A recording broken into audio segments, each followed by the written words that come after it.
the voices that propel us, stories of justice, action, and community. A space where justice meets action and community voices rise. Each episode, we bring you stories from the front lines, changemakers, disruptors, and everyday heroes who are building a more just, equitable, and liberated world. This is more than a podcast. It's a call to listen, learn, and move together.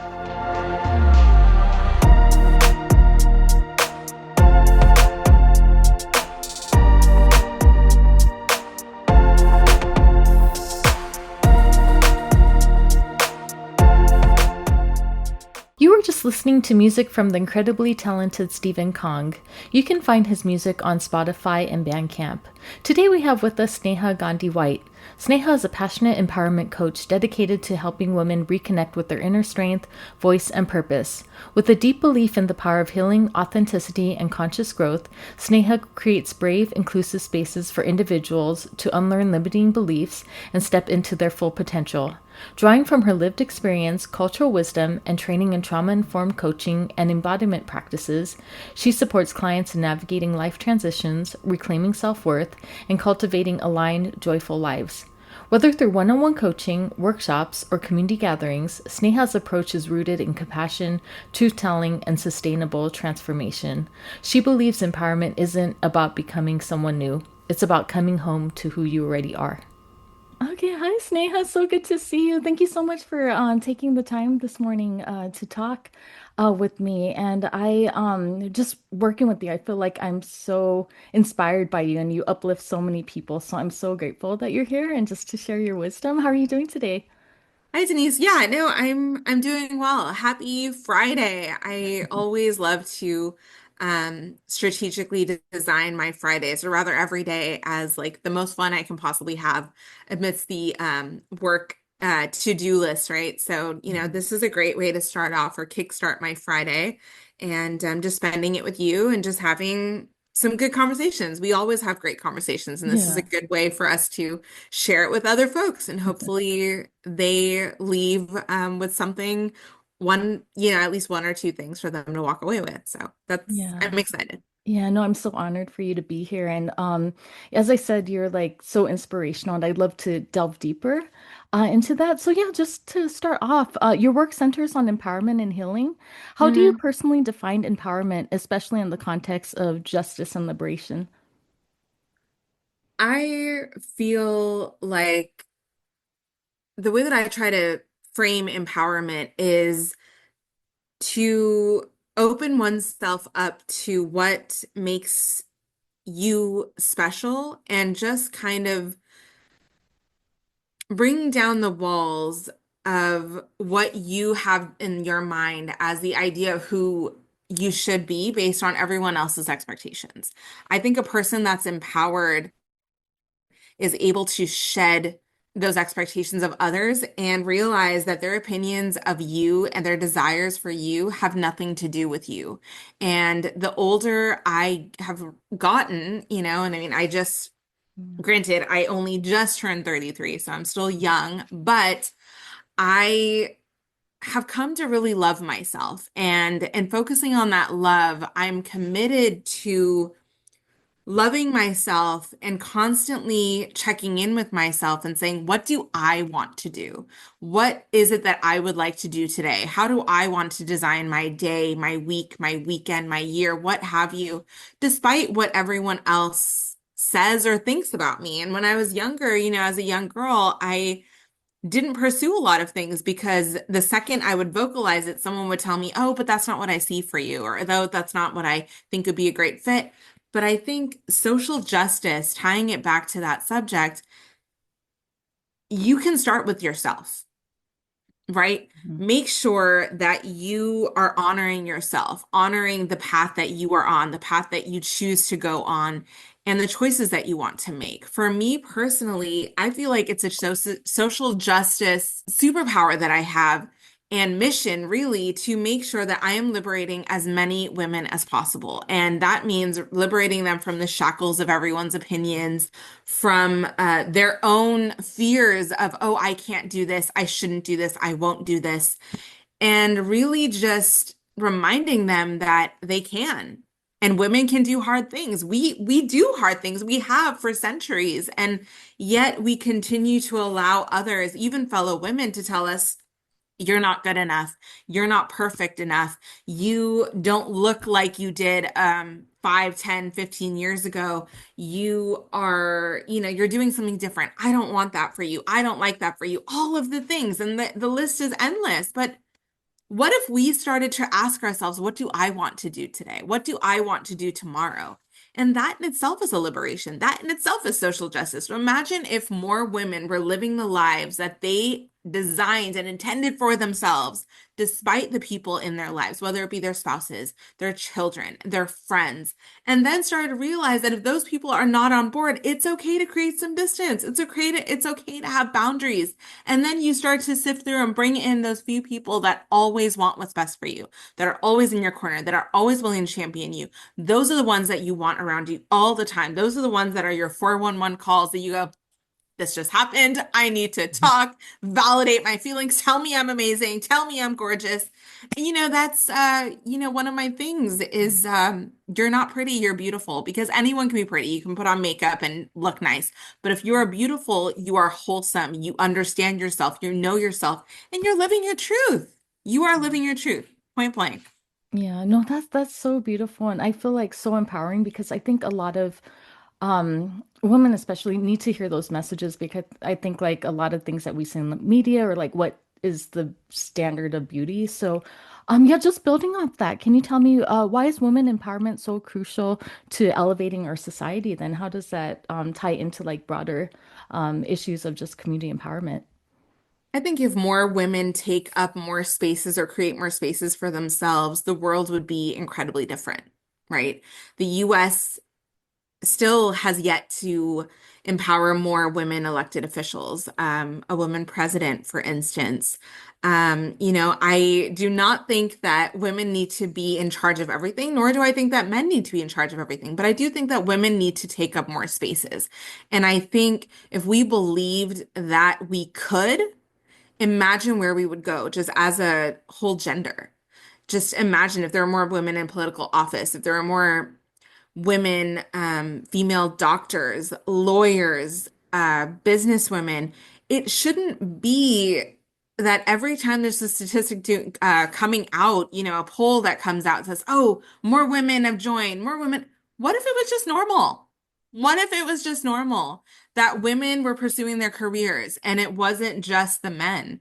Just imagine what our world would look like. Things would be more equitable, right? I mean, in so many spaces, right? Even many companies, it's like, I mean, come on, when you have a child, right? What is it called now? Maternity, care and maternity leave, and now there's paternity leave, all that. But what if we got like a full 6 months to a year, if not more, to bond with our kids? We weren't guilted for it. And we got to just do what we needed to do. And then we could just go back to our roles. We are multifaceted beings. We can do so much.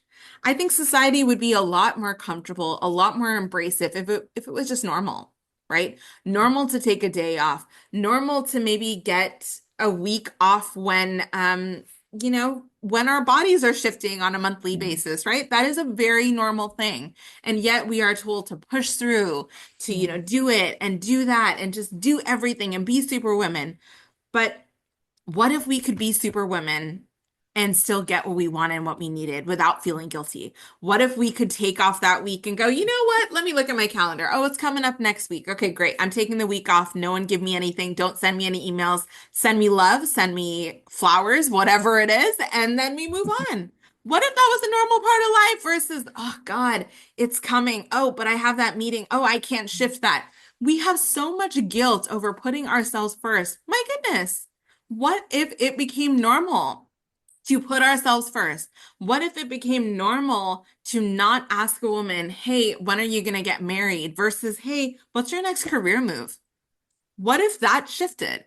What if, what if the way that we were treated was, shifted? And, I really do believe that men if we had more male allies who realized how challenging it is to be a woman, not that it's not challenging to be a man, but if they took up in arms the things that bother us, such as like our, the pink tax and just all of these things. Imagine where our society would be. Imagine how much more comfortable women could be to be in their own skin, right? Versus women who are like, oh, as you pointed out in the beginning, right? You said that women undergo so much pressure to look a certain way, to be a certain way, to be all the things while still juggling the household duties, right? What if we didn't have to do that? What if we could just be us? What if we could just be us, right? I mean, you do it yourself. You are a superwoman in it, in its Uh-huh. own right. You do everything. And I'm sure, have you ever had moments where you just feel like you're not good enough and you feel like you could be doing more and then you end up shaming yourself? Has that ever happened to you? Yeah, no, definitely. Actually, I've been thinking about that a lot. And so yeah, for those of you listening, I'm starting to publish my stories on Medium. I wrote an article about this. It's just like I just feel like I'm so spread thin that I'm mediocre in everything. I'm a mediocre mom. I'm like a mediocre professional. Like I'm just mediocre. And then I think where I'm coming, trying to get to a place of like self-love and like, no, I am enough. And I love what you're talking about too. Like I feel like we need to normalize things that are normal and shouldn't be like, oh no, you shouldn't focus so much on yourself. I feel like in our culture, society, we're like always pushing to be better. And I feel like it's just pushing us to the brink of just having like unhealthy lifestyles. Yeah, no, Yeah. definitely having unhealthy lifestyles, but what if it's pushing us to have unhealthy expectations of life, right? Where there's such a heavy social media influence today, where you have this thing where I call and others do as well. It's called comparisonitis, right? Where you see someone else living a life that you don't have, or you tell yourself that you don't have, and then you begin to feel inadequate compared to them. But they're living their own life, they're on their own journey, and you're on your own, right? And like you said, we are individuals, right? Mhm. We are people that are going through our own tragedies, our own challenges, our own joys. And what if we just surrounded each other with love and support and said, hey, what do you need from me? How can I support you? Right? Yeah. How can I help? Versus this thing of judgment of, oh, you're not doing enough. And why is it that we as women go and judge ourselves before someone else can do it for us? Excuse Yeah. me, don't hurt yourself that way, right? Like, Yeah. let's be our biggest cheerleaders. Let's talk to ourselves in the mirror. Let's listen to the music we want to listen to in the shower. Let's do whatever we want, Yeah. right? Denise, you just said that you in your article have shared that you feel mediocre in all the things that you do. But what if you shifted that mindset and you just said, I'm giving as much energy as I can to these things, and these other things might get a little bit more this week, and then it'll shift, and just kind of embracing that shift versus feeling like you have to be 100% at all that you do and all the things, because guess what? Life is a lot. It's Yeah. hard to juggle in your case, right? A kid, your home, the duties, the groceries, the school, all the things, right? And being a working professional, right? That's a lot to juggle. And Yeah. it's more now because life is expensive.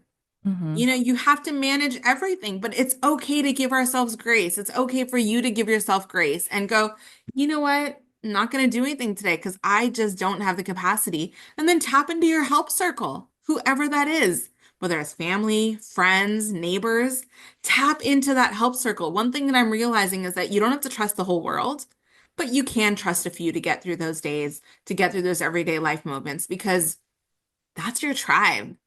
That is your tribe. And I'm a Yeah. big proponent of tribe and chosen family, because those are the people. I mean, you can't choose the people that are family either, biologically or, forced upon you.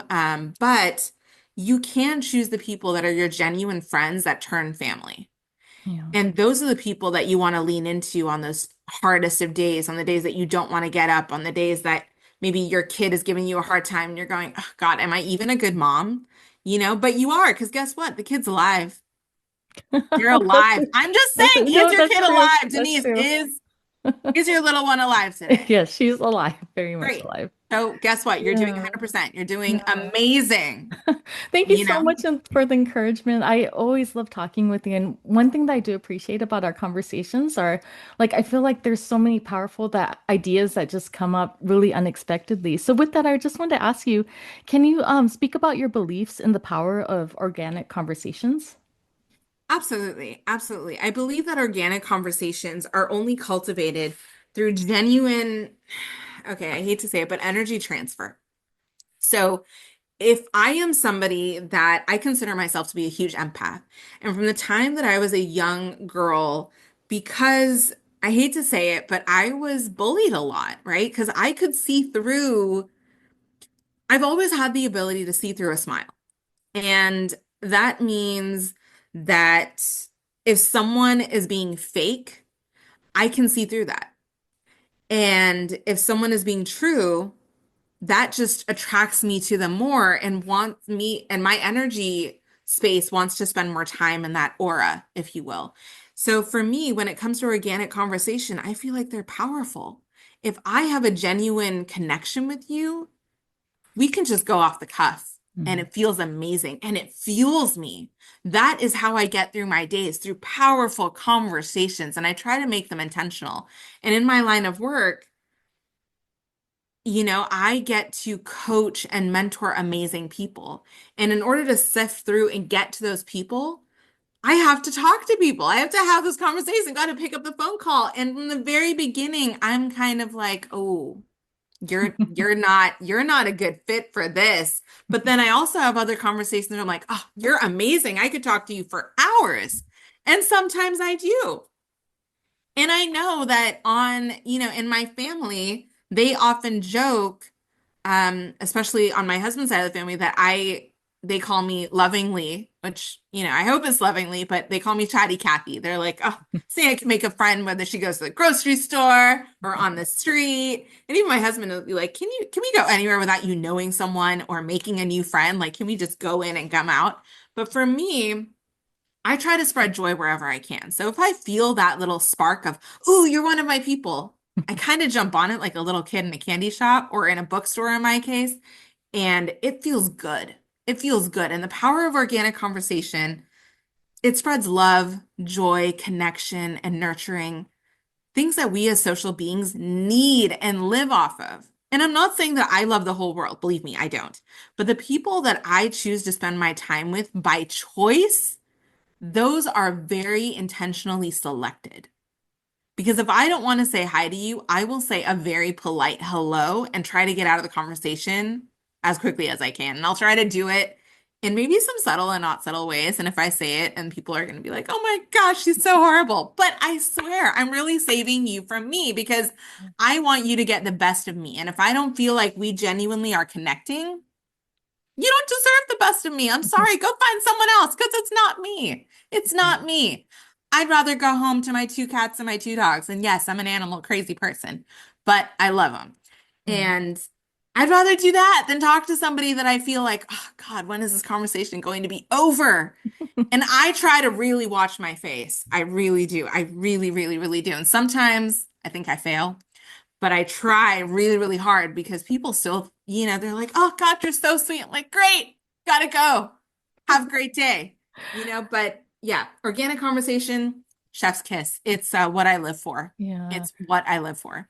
No, and I think that's such a gift, like that, just that genuine connections that you have with people. And I think also your authenticity of showing up, like, I think it's cool that you're able to like show those emotions on your face and stuff. But just going into your own journey, can you please share a moment or experience that catalyzed your journey into becoming an empowerment coach? Yeah, yeah. I was I was working at a school, and unfortunately there was an incident where somebody decided to go, one of my colleagues decided to go to my administration and say that I was disproportionately not giving my African American students the care that they needed, which was completely untrue and completely unfounded. And everyone knew that it was untrue because, well, guess what? My husband tends to be he not tends to be, he identifies as African American. He is. He's a black man. And if we have children biologically, they will be black. And all of my nieces and nephews, they're black. And it cut me to my core because no one advocated for me. I had one person who really, really did, and now she is, oh God, she's one of my people. I love her to death, and she knows who she is. And everyone else just turned their blinders on like they didn't see it happen. And now this person was hurt and was going through a lot, but I really don't see that as an excuse to target me. And I felt so unsupported that I said, you know what? I can't do this anymore. I don't want my teaching methods to be criticized. I don't want all of these things to happen if I just can't find joy in my own work working with my kids, right? My students.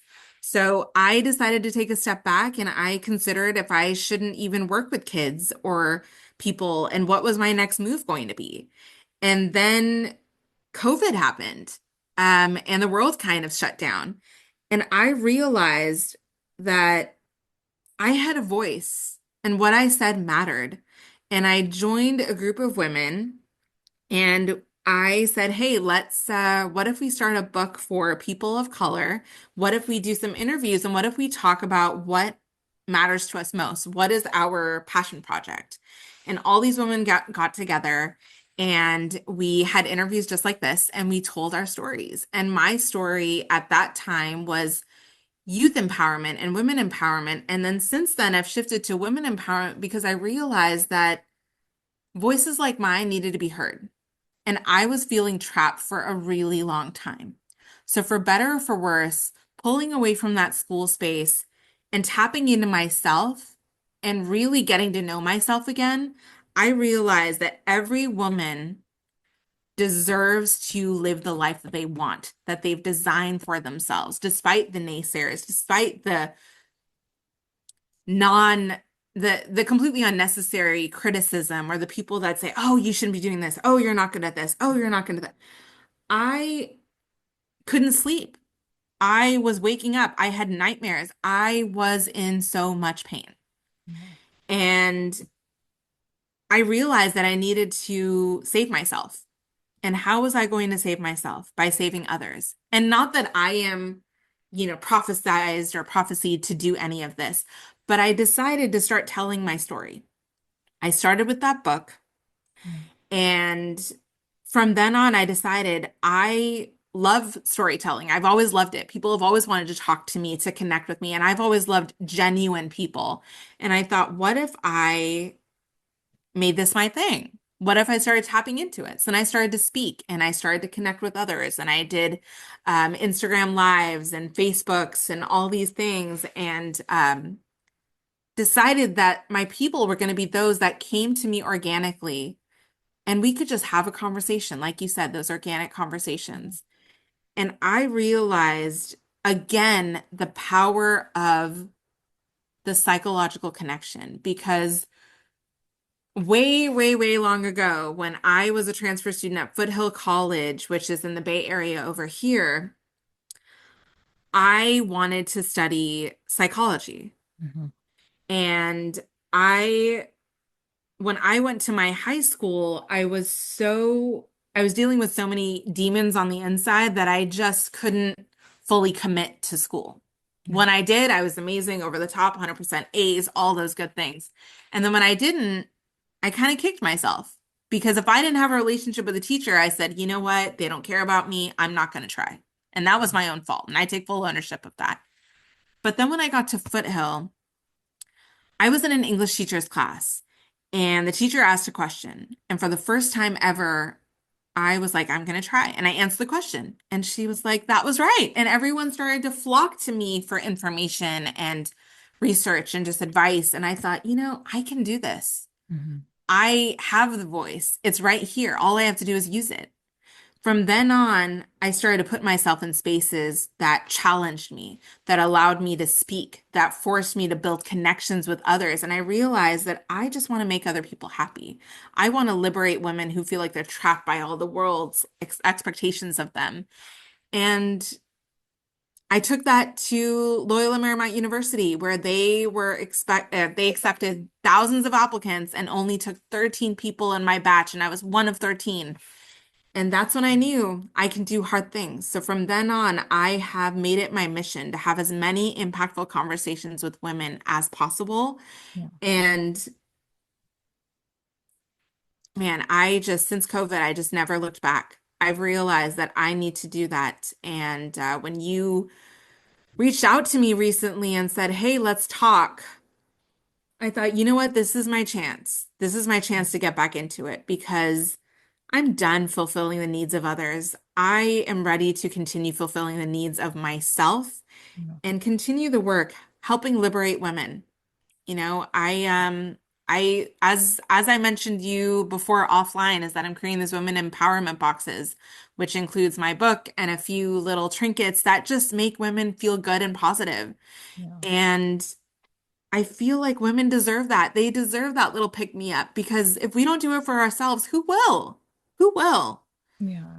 Yeah. Yeah, no, that's so wonderful. And yeah, like I was telling you before, I truly believe that we could change the world one story at a time. That's why I Mhm. decided to start this podcast and everything. So, yeah, I just think like we got to just share our stories with each other, uplift each other. And Yeah. yeah, just bouncing off of what you were talking about. So you help people unlearn limiting beliefs. hmm What are some of the most common internalized messages that show up, especially for women from marginalized communities? That I'm not good enough. Right. That I hear so much of I'm not good enough and I will never be, and just the fear that paralyzes us of well, what if I can't? What if I don't? What if I'm not as successful? But I try to flip that and say, but what if you did? What if you could? What if you would be? All you have to do is start just one step at a time. And I really believe that. And I feel like if we let go of those limiting beliefs and if we started saying what could be, what could happen versus the negative of "Oh, what's going to go wrong." I mean, I myself am the queen of, just no, this is going to go wrong. They're going to do this. I already know. And I play out the whole narrative in my head. And it hasn't even happened yet. But what if I start saying, you know what? Today's going to be amazing. I'm going to get flowers today. I am going to see my husband later. I'm going to go for a walk. I'm going to go hang out with my friends. I'm going to go get coffee for myself. I'm going to make coffee for myself. Whatever it is.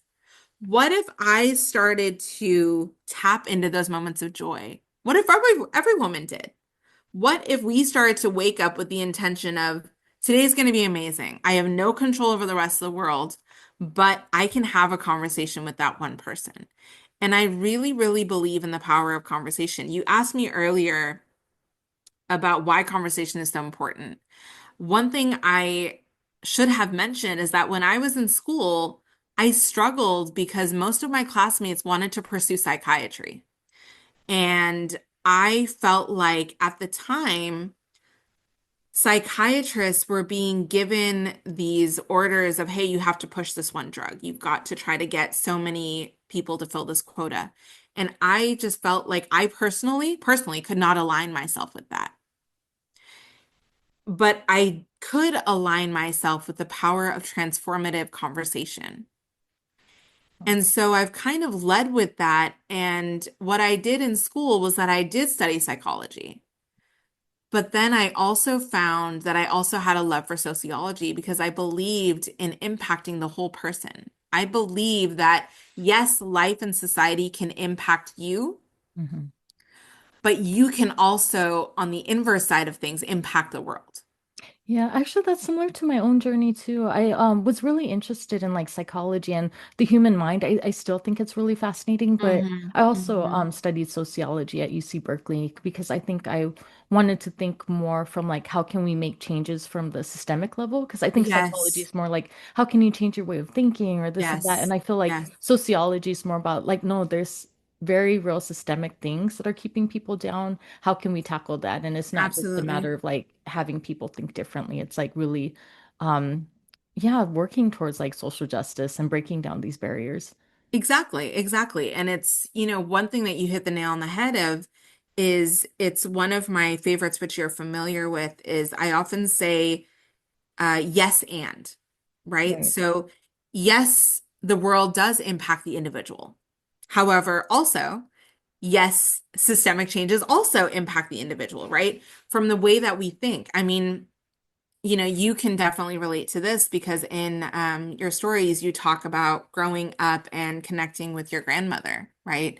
And just what you learned about her journey to the US and what her experience was. And for me, I grew up similarly where I grew up in an immigrant family.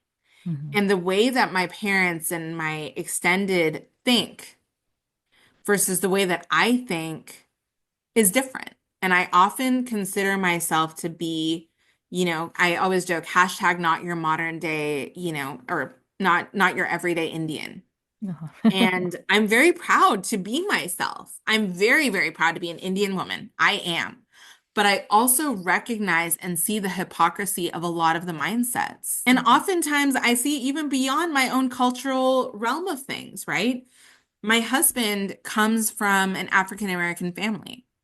There are things that in our household we discuss. We're like, oh God, if we had kids, I wouldn't do that. Like, this is how I grew up. I didn't like this, or, this is what I've noticed and observed. I don't like this. And we both collaborate. Yeah.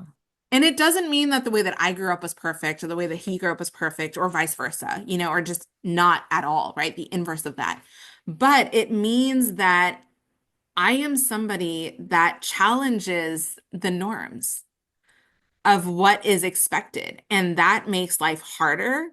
But it also means that should I have children or with my nieces and nephews, the conversations go a little bit differently. The expectations are a little different, pardon me. And there's a beauty in that. There's a beauty on that in that because if more people like me exist and we are willing to share that, hey, that's not okay, Yeah. then future generations that connect with us will also say, hey, maybe that isn't. Maybe just because it's been done that way doesn't mean that it has to continue to be perpetuated generation after generation. What if we start changing it one step at a time? Yeah. For whatever subject it is. What if we start liberating ourselves with, like you said, those limiting beliefs? Yeah. I can't, or I have to be a mom, or my self-worth is tied to being a mom, or maybe I don't want to have kids, or maybe I do, or whatever the discussion is. Maybe I want my career to be more important. What if we start to expand our worldview of who we should be as women? Yeah. No, I really love that. And what role do you think that community plays in healing and empowerment for the per people that you work with? Yeah. How should I, community really yeah, step up to I help make think this happen? communities should reevaluate their expectations. Yeah. How so?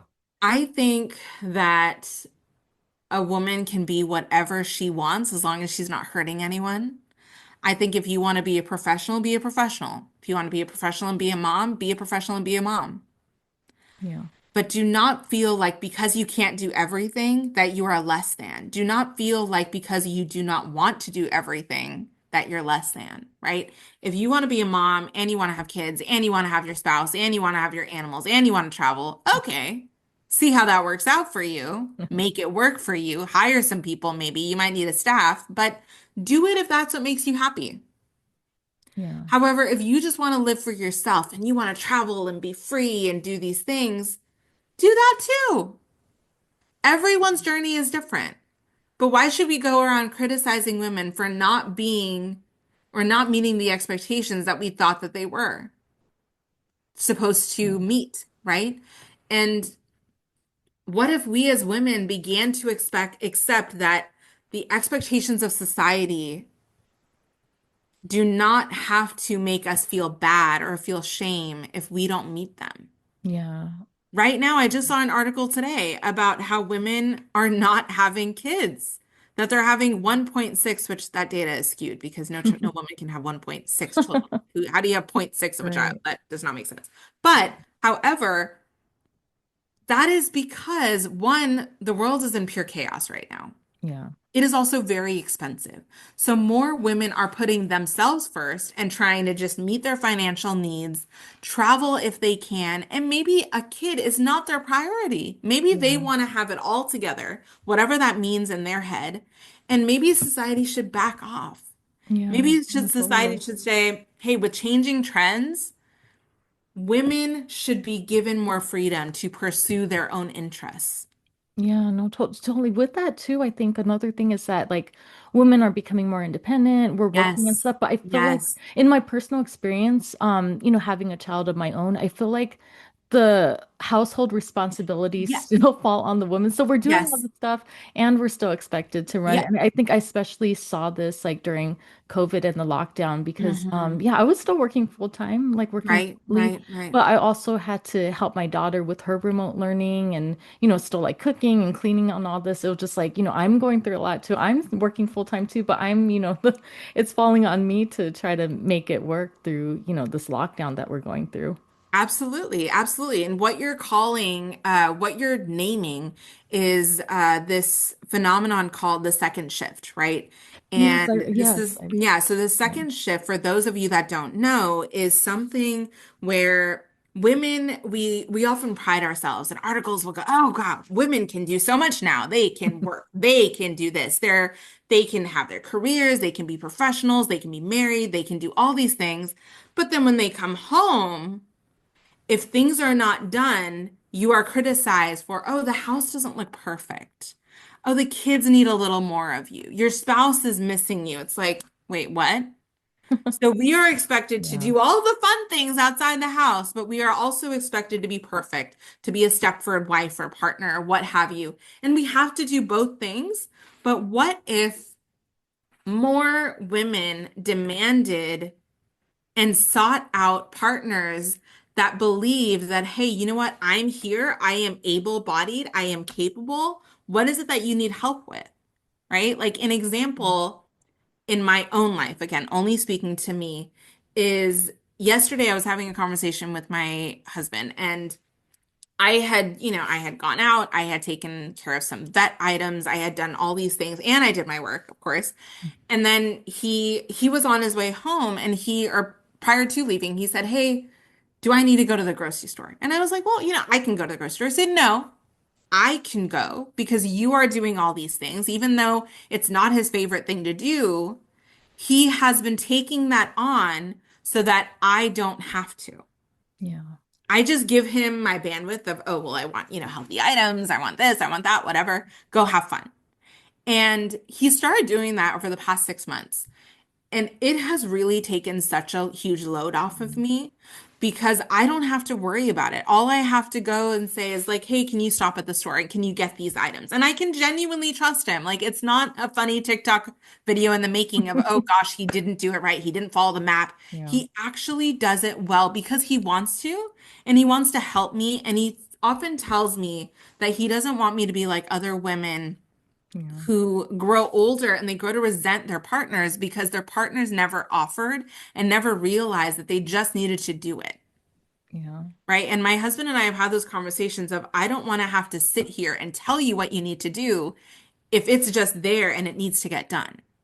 So yeah, my point being is that if in the second shift, women are allowed to do all these fun things outside the house, pursue their careers, be amazing, take pictures, be podcasters, whatever, then whoever else is in their circle, if it's their partner, right? I say partner because it could be man or woman, that person should be stepping it up and going, I noticed that you're doing all these other things. yeah, What if I jump in because I also live here? I also take up space. What if that person just realized, let me help you out here. And yeah, it's not even help because you all live here. You're taking up the same space, you're breathing the same air. Gosh darn it. Just do what you have to do and make it, we often say happy wife, happy life. But honestly, if both partners and everyone in the household is happy, everyone's happy, Yeah. right? If every living being is happy, everyone's happy. And that's not always going to be 100% guarantee. But if you just offer to do a little bit more and just try, right? Doing Yeah. the dishes, cleaning up the house, doing all those things. Like it, it was my birthday on Sunday, right? And I went out with a girlfriend for the first half of the day and she surprised me. And then I came home and I found that my husband I mean, our house is clean, but he had tidied up extra. I was like, that makes me feel good. I'm not coming home to chaos. Everything is in one space, and you did it yourself because you wanted to. These are things that women should have those expectations of in their partner if you are seeking out a partner. Do not accept somebody that's going to want you to change your whole life for them if they're not willing to adjust for you. You should have a partner where it goes both ways. And it doesn't mean that every day is going to be 50-50. No way, that's unrealistic. But one thing that I've learned is ask your partner and check in. How much capacity do you have today? Do you have zero? Do you have 10, 15, 20, whatever it is? And then gauge based on that.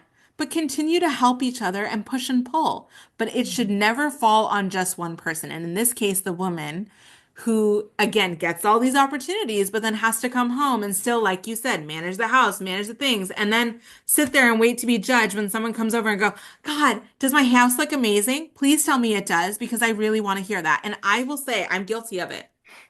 I want people to come over and give me all the compliments. Tell me I'm beautiful. Tell me the house looks great. Awesome. Please give it to me. And I'm not going to say I don't want that. I do. I gush over it. Give me all the things. But I also feel like my spouse should do the things that they need to do, not only for me, but for their well-being as well, right? Yeah. It shouldn't just fall on me. No Yeah. matter how long, and no matter if you're married or dating or what have you, just help each other out. Yeah. Just No, and step it up. I love that too. I love that sharing of responsibilities that you built with each other. And for me, I feel like that should be the norm and not Hmm. exception though. Yes. Yeah. Yeah. Right? I mean, why is it so exceptional that we're talking about something that it just feels like, wow, they really do that? Like, Hmm. excuse me? I remember we've had conversations with relatives where we've said, where my husband has shared, and I've overheard him telling people, no, no, no, if we have kids, I'd be happy to stay home. I don't really like working. She has more of a passion for it. She can do it, and I'll take care of all the things. And people have been like, why would you do that? The woman is the nurturer. She's the one. She's this. And he pushes back. He's like, no, but I want to. Yeah. So, like, Well, he that's doesn't cool. see it as it's just my job. We can Uh-huh. also trade off. It doesn't have to just be his job. But again, he doesn't want me to grow resentful of him. And I don't want him to be resentful of me. So we continue to check in with each other. Yeah. That's called kindness, empathy, basic human decency. Come on. Yeah.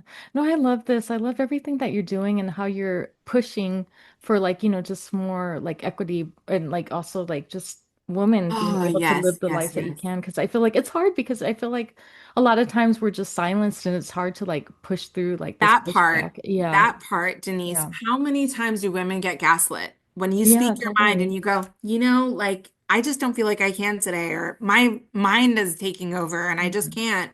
And what if someone just goes, oh, God, you're being so sensitive. What's your Yeah. problem? Yeah. No, totally. I mean, what if we start ending those conversations or we start cutting off the people or shifting that relationship with people that believe in those things? Yeah. Yeah, no, because just in talking with you, it feels like we are like slowly but surely like making steps in the right direction. 100%. So yeah, what gives you hope right now, in the people you serve, your community, or the larger justice movement? What gives me hope is that the more conversations I have with people that I'm just meeting on the street, these are just women, my neighbors, things like that, I'm finding a lot of support. So I know that I'm not alone.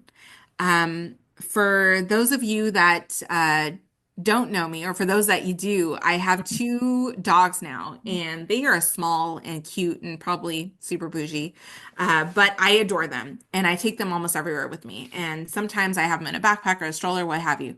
So I have a reputation in my neighborhood. But long story short, when I meet people, I have women that are telling me, hey, you're doing it right. You're doing awesome. You're doing great. And we chit chat about careers and life and all these things. And we just celebrate each other. We just organically celebrate each other. Yeah. And I just think that that needs to happen more.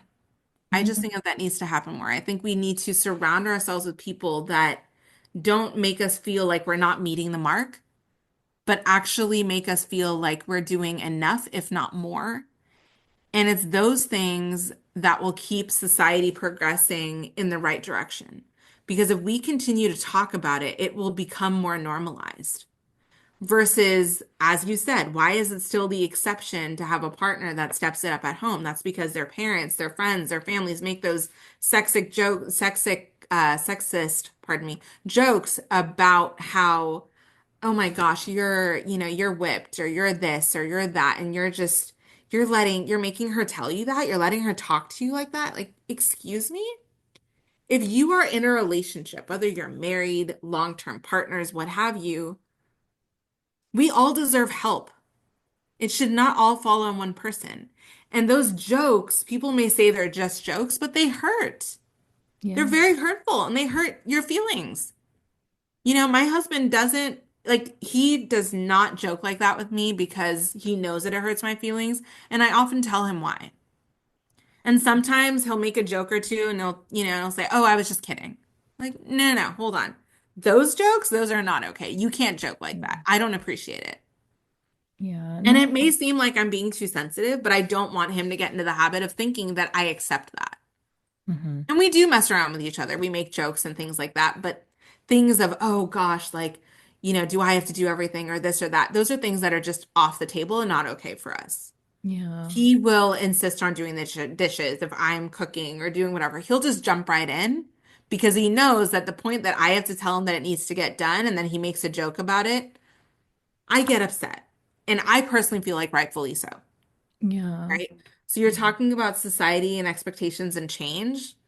We just have to keep having these conversations. We have to keep relaying it to each other, and we have to keep bringing into the fold the partners and the people and the allies who agree and say, you know what, you're right. Let's make it normal. Hmm. Like, let's Yeah. change that norm. Let's change that normative expectation of who a woman is and who a man is. And let's let go of those binary boxes of the man is the provider, the woman is this. What if we all just do what we need to do to get by? Yeah. What if? Yeah. No, I Imagine what love if. that. No, thank you so much for sharing that.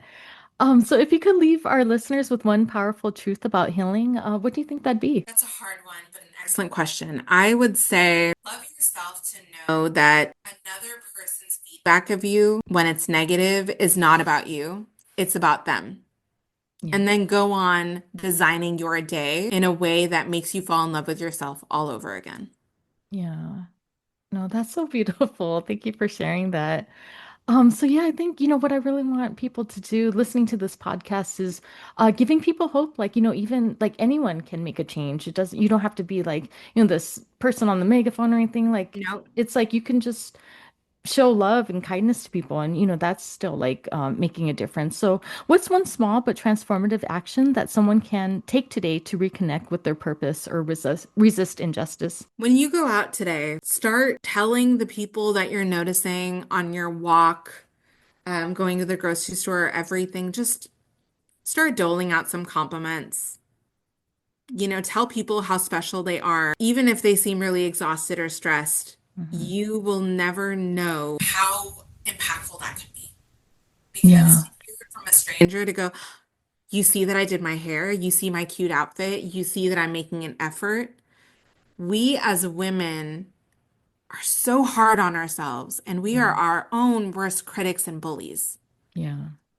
What if we started doling out compliments versus unnecessary feedback that nobody ever asked for? Yeah.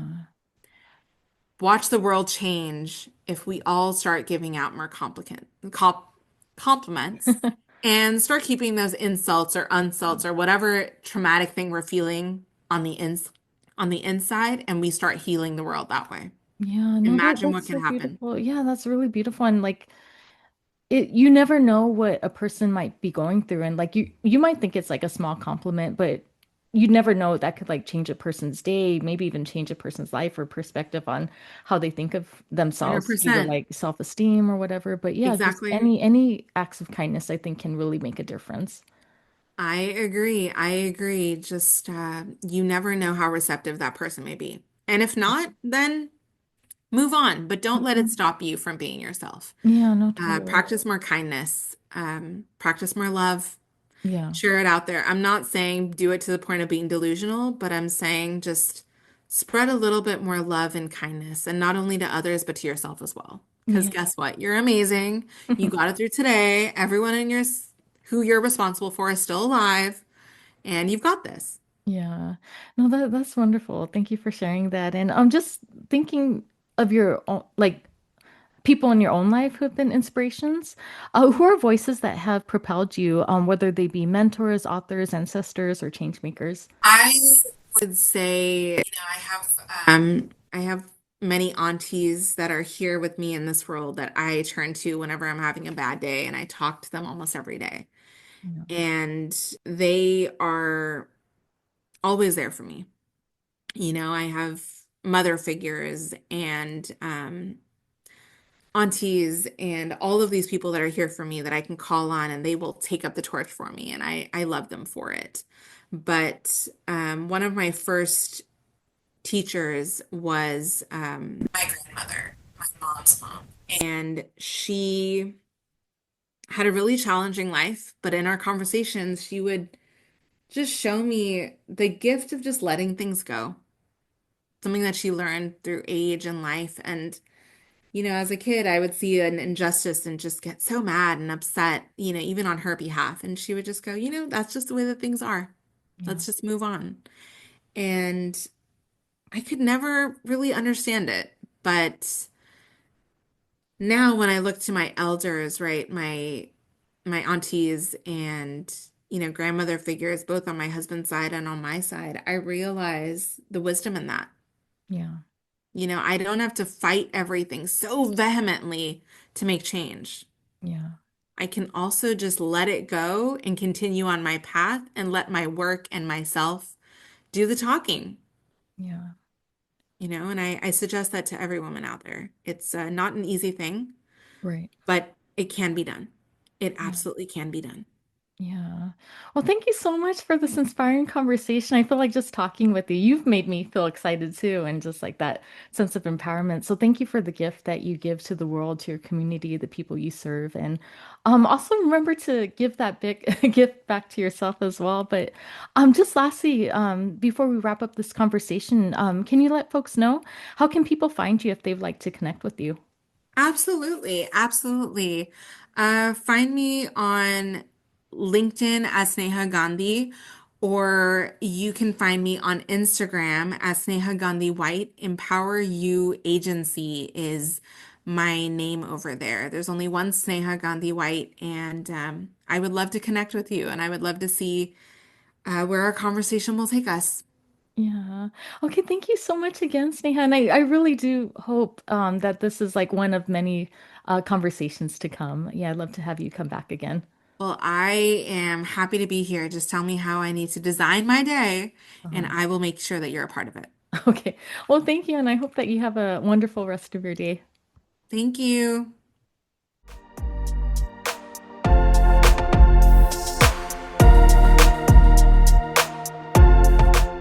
Thank you for being here and tuning in to Voices That Propel Us, stories of justice, action, and community. Your presence in this movement matters. If today's conversation moved you, share it, talk about it, and keep the work going.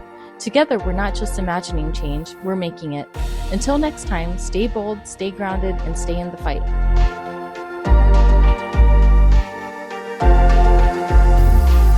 Every time I feel so mad and sad and bad, I say to myself, relax, lean back, it's a brand new day. And every time I feel so down,